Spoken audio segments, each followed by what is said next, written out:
타자로 100안타 100득점 100타점, 투수로 100이닝 103진이라는 전무후무한 기록을 세운 오타니는 만장일치로 아메리칸 리그 MVP가 됐습니다. 물론 MVP를 승리 기여도로 주는 건 아니지만 오타니는 레퍼런스 승리 기여도가 9.1로 7.3인 마커스 시미언, 7.2인 카를로스 코레아, 6.8인 블라디미르 게레로를 월등히 제쳤습니다.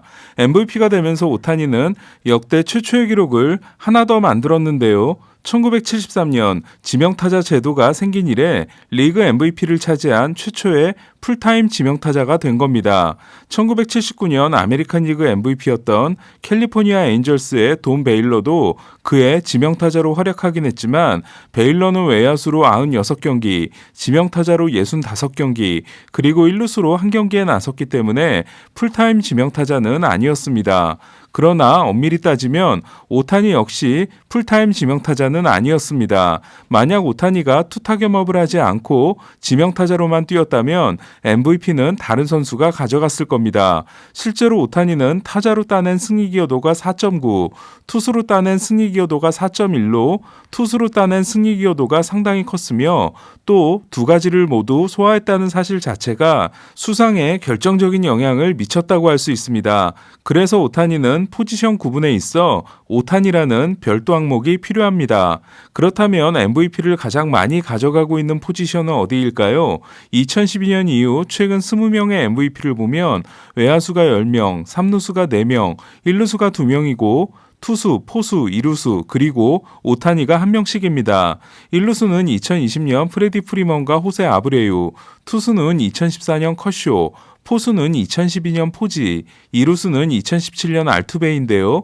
2007년 이후 최근 30명으로 확대하면 외야수 12명, 3루수 5명, 1루수 5명으로 외야수 3루수 1루수가 73%를 차지하고 투수는 2011년 벌랜더와 2014년 커쇼 2명, 포수는 2009년 마우어와 2012년 포지 2명, 이루수는 2008년 페드로이아와 2017년 알투베 2명이고 유격수가 1명, 그리고 오타니인데요. 지난 15년 동안 MVP에 성공한 유일한 유격수는 2007년 지미 롤린스입니다.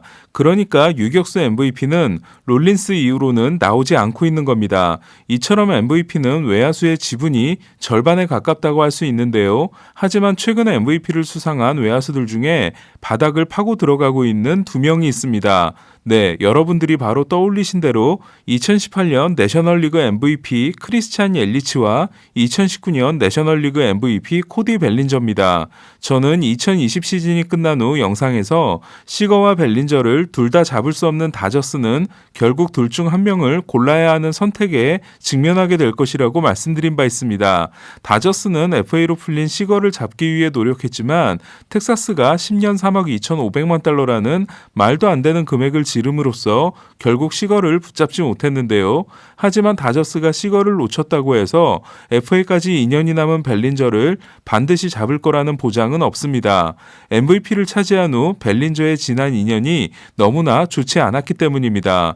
데뷔 시즌에 내셔널리그 신인 신기록인 39개 홈런을 날리고 만장일치 신인왕을 차지한 벨린저는 조정 OPS가 데뷔 시즌에 143, 2년차 부진이 있었던 2018년에 120, 그리고 MVP 시즌에 167을 기록하는데요. 하지만 2020년 112에 이어 올해는 45로 추락하게 됩니다. 조정 OPS 45는 평균적인 선수의 절반에도 미치지 못했다는 이야기인데요. 350타석 이상 타자들의 조정 OPS 순위는 1위가 179를 기록한 브라이스 하퍼, 2위가 175를 기록한 후안 소토, 3위가 169를 기록한 블라디미르 게레로, 4위가 166을 기록한 페르난도 타티스, 5위가 160을 기록한 브랜든 벨트, 6위가 158을 기록한 오타니 쇼헤이였고 최악의 조정 OPS 순위는 1위가 34를 기록한 제키 브래들리 주니어, 2위가 45를 기록한 코디 벨린저,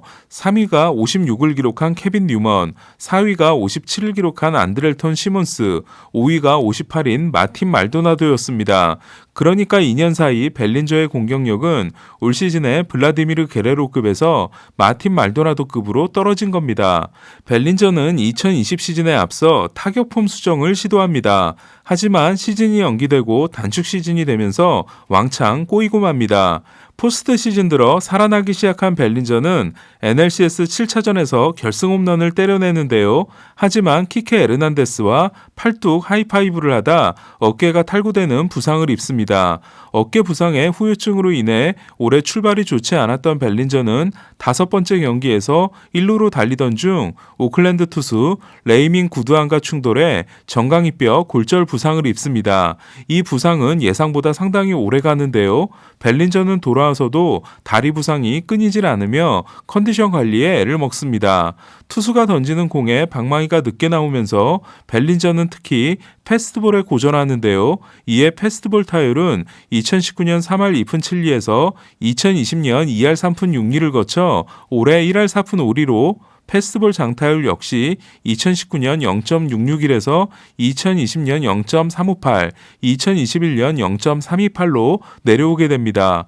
벨린저가 타석에 등장했을 때 제가 지금의 벨린저는 가운데 공도 못 친다고 했던 건 그런 벨린저를 보고 있기가 마음 아파서였는데요. 그 말이 떨어지기가 무섭게 벨린저가 가운데 공을 홈런으로 만든 건 비밀입니다. 하지만 벨린저는 가을 야구가 시작되고 서서히 감을 잡기 시작하는데요. 크리스 테일러의 끝내기 투런으로 끝난 와일드카드 경기에서 9회 말 2사 후 좌완 맥파랜드를 상대로 볼넷을 골라나간 후 2루 도루를 성공시켜 테일러에게 기회를 제공한 것도 벨린저였고 샌프란시스코와의 디비전 시리즈 최종 5차전에서 카밀로 도발을 상대로 9회 초 결승타를 친 것도 벨린저였습니다. NLCS 3차전에서 루크 잭슨이 던진 엄청난 높이의 공을 동점 3런으로 만들어 잭슨을 울기 직전까지 가게 했던 벨린저는 포스트 시즌에서 타율 3할 5푼 3리, 출루율 4할 3푼 6리, OPS 0.906을 기록하는 반전을 만들었는데요. 벨린저는 패스트볼 타율이 정규 시즌 1할 4푼 5리에서 포스트 시즌 3할 3푼 3리로 오르고 평균 타구 속도 또한 정규 시즌 89.4마일에서 포스트 시즌 93.8마일로 오르게 됩니다. 로버츠 감독은 벨린저에 대한 질문을 받을 때마다 정말 안쓰러울 정도로 노력하고 있기 때문에 반드시 돌아올 것으로 믿는다고 했는데 시간이 너무 오래 걸리긴 했지만 어쨌든 벨린저는 돌아오는데 성공한 겁니다. 다저스 입장에서 너무나 아쉬웠던 부분은 먼시가 부상을 당하지 않아 벨린저가 중견수로 고정됐다면 경기를 터트린 개빈 럭스의 어설픈 수비는 없었을 거라는 겁니다. 다저스는 크리스 테일러를 붙잡았다고는 하나 조정 OPS 145를 기록한 팀 최고의 타자가 떠났기 때문에 공격력 약화가 불가피한데요. 소문대로 프레디 프리먼이나 카를로스 코레아와 계약하지 않는 한 결국 기존에 있던 선수들 그 중에서도 가장 큰 차이를 만들 수 있는 벨린저의 부활이 반드시 필요합니다. 게다가 먼시가 인대 부상까지 입었기 때문에 다저스는 초반에 먼시도 어려울 수 있습니다. 부활에 성공하기만 한다면 다저스에 남는 선수는 벨린저가 될 수 있는데요. 벨린저가 FA가 되는 내후년에는 다저스가 바우어 계약에서 자유로워지기 때문입니다. 2명의 몰락한 MVP 중에서 걱정이 더 되는 쪽은 옐리치인데요. 내년이 26세 시즌인 벨린저와 달리 내년이 30세 시즌인 옐리치는 앞선 2년의 부진을 노쇠화의 시작으로 볼 수도 있기 때문입니다. 마이애미 시절에 준수한 장타력을 가진 1번 타자였던 옐리치는 베리 본즈를 만나 장타자가 됩니다. 본즈의 처방은 히팅 포인트 전진이었는데요. 2018년 미러키로 트레이드되면서 홈구장의 여건이 아주 좋아진 옐리치는 발사각도의 상승 없이도 조정 OPS를 120에서 164로 높이고 내셔널리그 MVP가 됩니다. 옐리치가 제친 선수들은 하비에르 바에스와 놀란 아레나도였습니다. 2019년 옐리치는 발사각도를 2017년에 4.7도와 2018년에 4.9도에서 11.1도로 높이는 데 성공하고 조정 OPS 179를 찍습니다.